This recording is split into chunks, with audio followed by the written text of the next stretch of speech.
niyo yun? Parang may nakakaiba sa bulkan.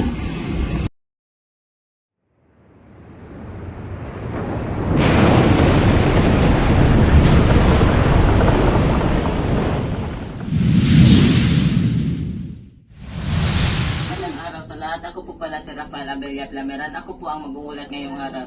Alam naman natin na ang bulkan ay aktibo kaya parating maganda na mga pagkain, gamot at tubig. At ang mga nagugili ng otoridad at mag-ibakit sa ligtas na lugar. Naku, narinig niyo ba yan? Aktibo na naman ang bulkan. Mars, ano bang gagawin natin? Huwag kang mag-alala, Mary. Mayroon tayong plano.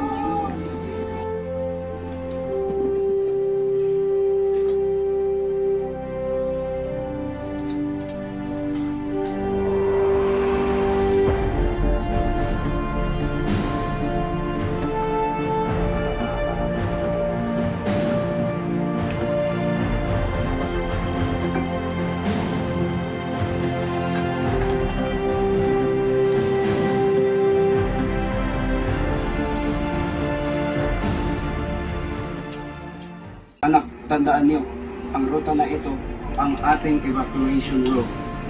Pero tatay, ano kung mayroong mangyari habang nasa daan tayo? Huwag kang matakot dyan. Mayroon tayong emergency kit. Mayroon din tayong mga mask para sa abo. Alam ko na, tatay. Natuto na kami sa mga drills sa school.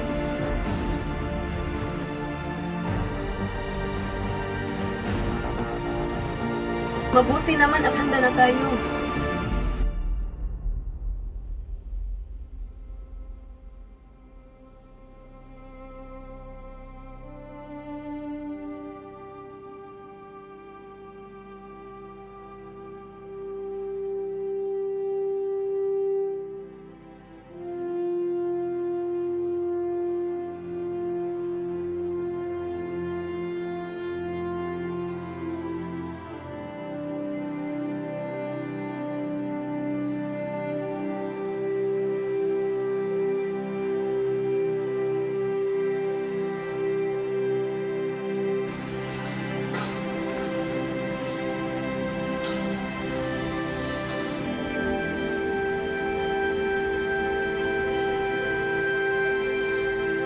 This time, the volcano is still showing signs of increased activity.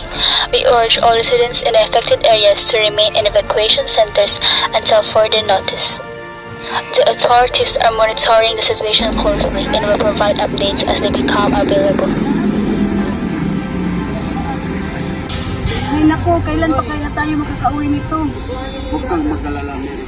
Basta tayo makauwi, okay na yun. A calm and quiet location with a beautiful sunset in the background. The characters are gathered in a peaceful area, reflecting on their experience.